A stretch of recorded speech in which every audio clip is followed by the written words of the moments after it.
Tara mga mamshi, luto tayo. Ayan, gumawa lang ako ng sarili nating sarsa para magtumas na rin yan. Napakasarap niya. Ngayon, meron tayong leftover na yung ating lechong baboy na ulo. Sayang naman kasi kaya naisipan kong iluto na lang natin siya na sa lechong paksiw na tinatawag. Ayan, himayin ko muna guys.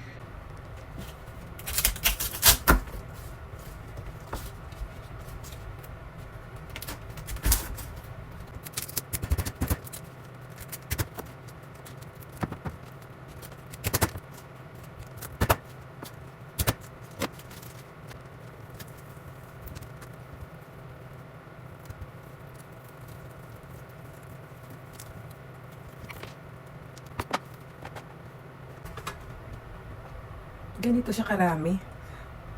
Wow. Ganito yung mga natitira niya pang mga laman-laman dito sa loob. Tiyagaan mo lang talaga pag gusto mo siyang lutuin ulit. Okay. Let's start. Luto na tayo.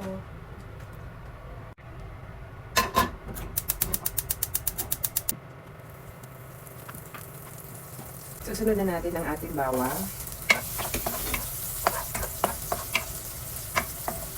Lutuin lamang natin ito hanggang mag-brown siya.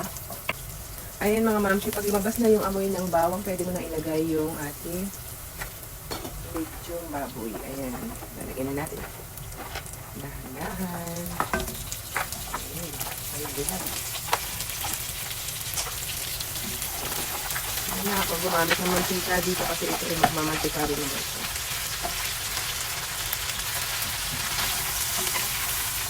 Ayan, halo-halo lamang po. At mamaya ilalagay na natin yung ginawa natin sariling mang tomas o salsa ng lechong baboy.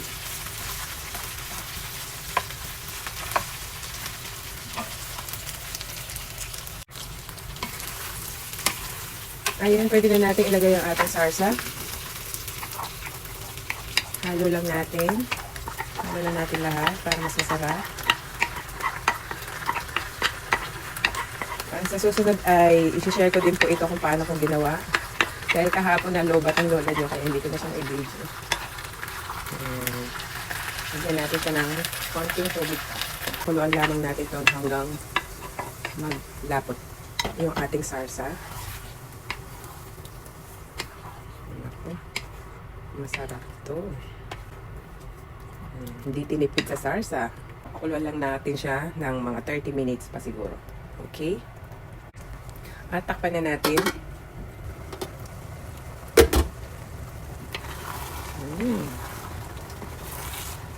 Kaya yung mga leftover nyo, mga tulad ng mga lechong manok, lechong baboy, wag nyo itatapon, sayang naman.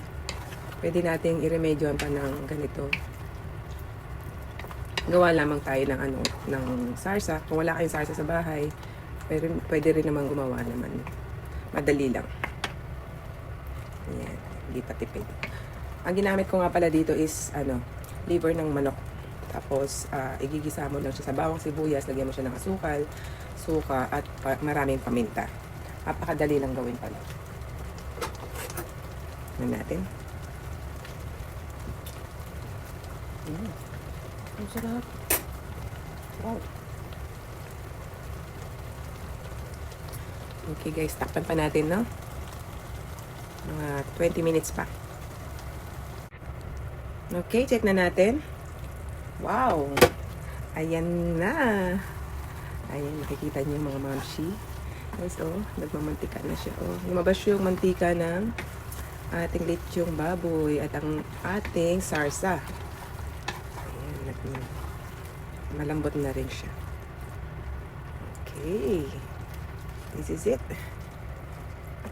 That's it. Kaya yung mga leftover niya sa anyong New Year, sayang naman. Pwede siyang remedyohan pa ng ganyan pa kasarap. Okay, let's eat mga mamshi.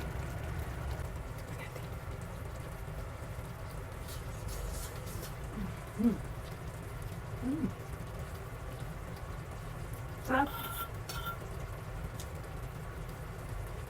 Manyaman. Mangan. Mangan eh. Laman eh. Mangan eh. Igising ka ganito pagkain mo.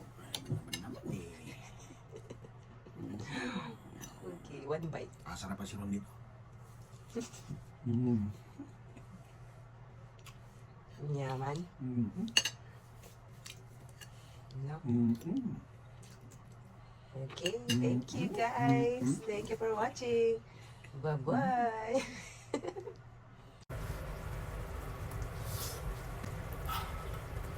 Yung salsa na ginawa ko guys, liver ng chicken yung maraming suka ang nilagay ko, tapos lagyan mo siya ng asukal.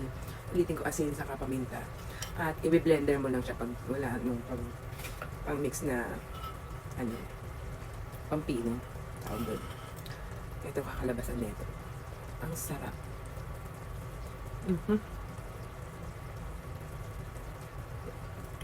Ganyan pa yung gumawa ng salsa sa bahay. Next time, iba-vlog ko yun. May isi-share ko din sa inyo. Thank you for watching. See you guys. Thank you. God bless. Enjoy your day. Enjoy your meal. Bye.